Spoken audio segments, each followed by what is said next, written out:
The exploration of the Mississippi River by France that began in 1672 led the French explorers to claim a huge area in the center of North America for their king, Louis XIV.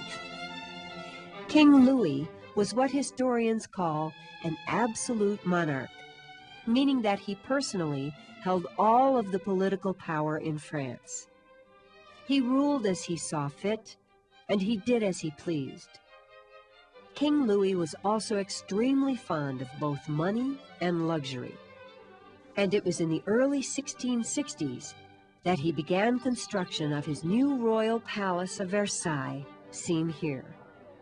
Versailles was destined to become the largest and most lavish palace in Europe.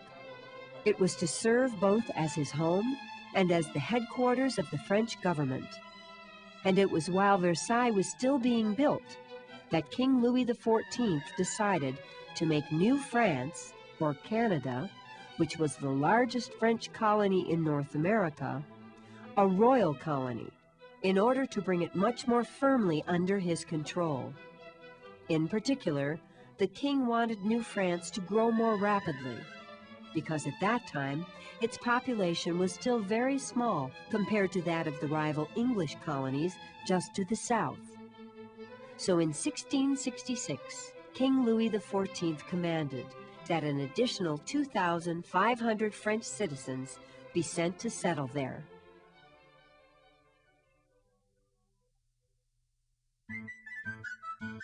One of the most important people to arrive in New France in the 1660s was a Roman Catholic priest and missionary named Father Jacques Marquette. A few months after coming to the colony, Father Marquette and another missionary canoed to a remote area in order to bring the Catholic faith to the Native Americans. They established a mission at the rapids known as Sault Ste. Marie, near the eastern end of Lake Superior. After a few years, Father Marquette went on to start another mission nearby on the Straits of Mackinac, the narrow channel that links Lake Huron and Lake Michigan.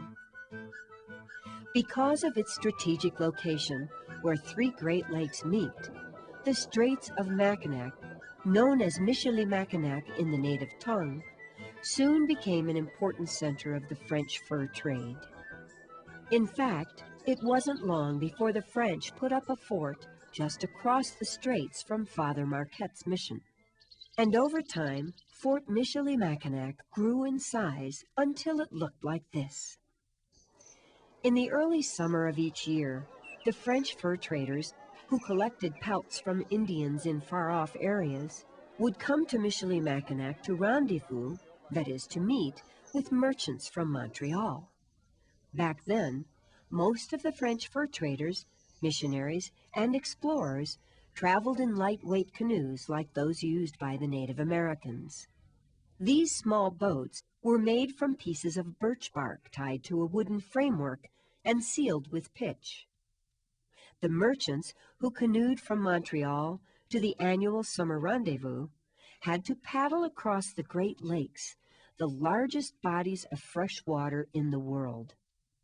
And they usually were able to cover about 50 miles, that is 83 kilometers, each day in their canoes.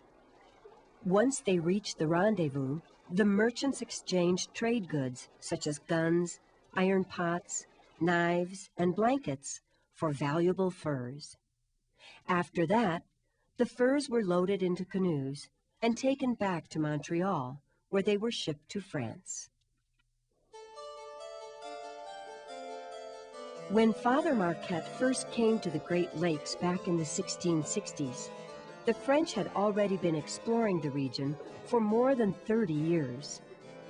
At that time, a well-known Canadian fur trader and mapmaker named Louis Jolliet was busy mapping the waters of the Great Lakes for the government of New France. Jolliet had often heard Native Americans refer to a large river that lay to the south of the Great Lakes, called the Mississippi, which they said flowed into a huge saltwater sea. Joliet thought the Mississippi might turn out to be the long-sought-after route through North America to the Pacific Ocean, known as the Northwest Passage. And so, the governor of New France decided to send him off on an expedition to find the Mississippi River and trace its course. Before the expedition got underway, Joliet stopped at the mission on the Straits of Mackinac, so that Father Marquette could join him. For Marquette had learned to speak some of the native languages very well.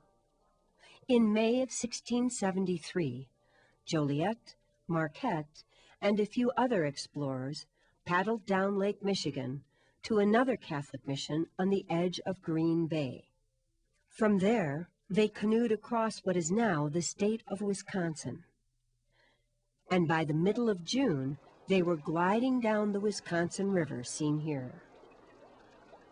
And the Wisconsin River soon carried them into the Mississippi.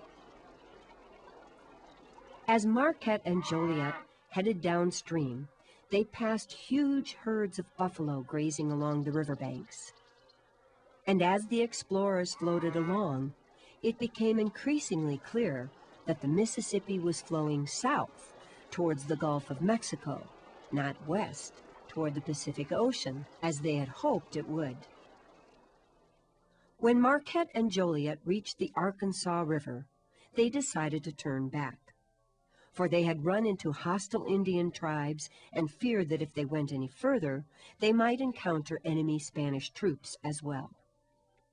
On their return journey north, Joliet and Marquette left the Mississippi and crossed the Illinois country, following smaller rivers northward to Lake Michigan. From there, Joliet paddled back across the Great Lakes to New France. But just before he got to Montreal, his canoe sank in some rough water, and he lost all his priceless maps. Nevertheless, King Louis XIV was so pleased with Joliet's explorations that he rewarded him with Anticosti Island, an enormous body of land at the mouth of the St. Lawrence River. And after that, Louis Joliet continued to serve the king for much of the next 25 years by mapping the coastal waters of eastern Canada. Jacques Marquette, however, received no such reward for his part in the Mississippi expedition, and he died in the Illinois country attempting to start a new Catholic mission. The year that Jacques Marquette arrived in New France was the same year that a wealthy Frenchman named René Robert Cavelier arrived there too.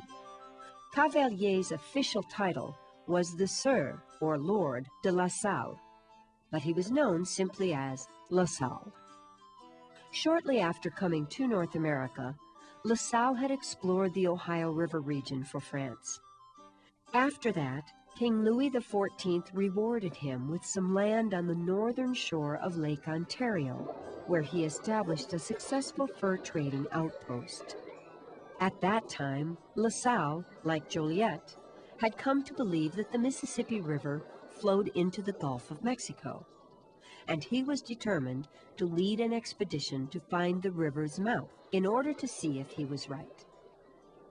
Along the way, LaSalle planned to claim for France all the land through which every tributary of the Mississippi River flowed, and to solidify French claims to the Great Lakes region as well. But first, LaSalle had to return to France and pay a visit to the royal palace of Versailles in order to explain his idea to the king and win his approval. The king liked LaSalle's plan and said that if the expedition succeeded, he would grant him a monopoly, that is, total control over the trade in valuable buffalo hides in the Mississippi region.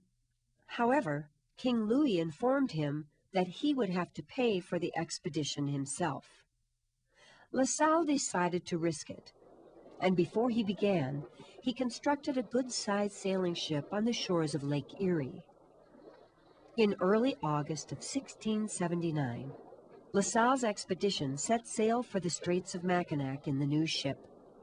When they reached Green Bay, in what is now Wisconsin, the ship was loaded with furs to help pay for the expedition, but it sank on its way back to New France. After that, the explorers had to travel by canoe. In February of 1682, after overcoming many problems, LaSalle's expedition entered the Mississippi River. As the explorers floated south, LaSalle explained to the Native Americans along the way that they would soon become subjects of the King of France, and he promised them French protection from the Iroquois tribes that they so greatly feared.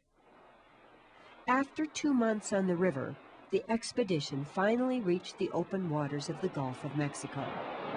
Then, as this sign explains, LaSalle claimed the Mississippi Valley for France, christening it Louisiana in honor of King Louis XIV.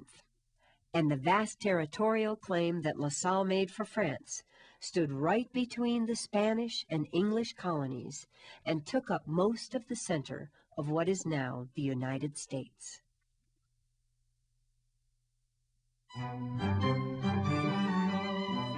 Just 6 months after claiming the lands of Louisiana, LaSalle returned to France to tell the king about his discoveries, and to suggest that he immediately establish a strategic French colony at the mouth of the Mississippi River.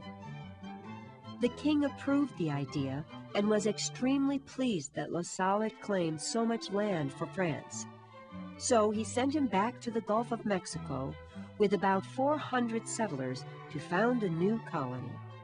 However, the expedition, which set sail in 1684, was plagued by problems from the start.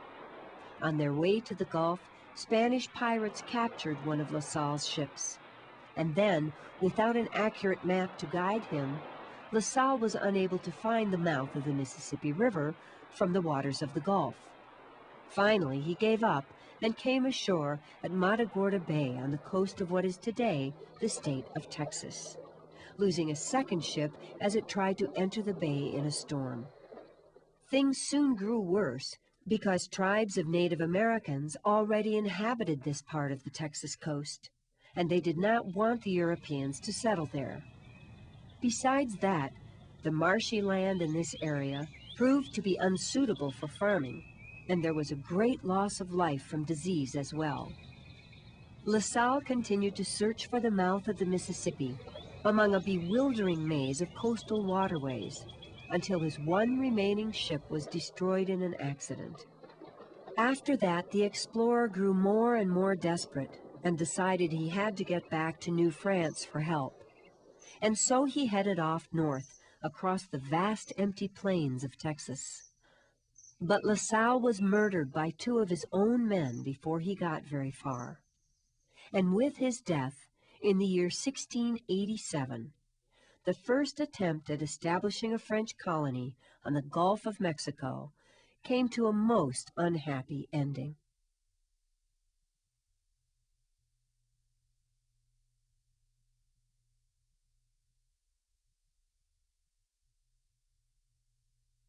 True or false? Versailles was the palace of King Louis XIV.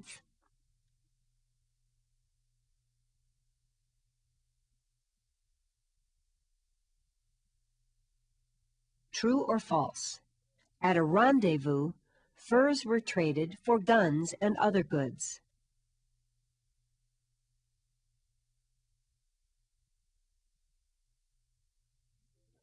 True or false? Jacques Marquette once lived on the Straits of Mackinac.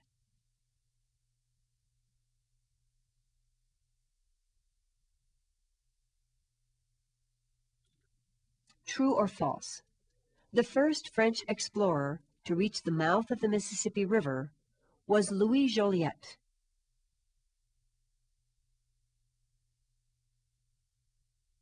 True or false? LaSalle attempted to found a French colony in Florida.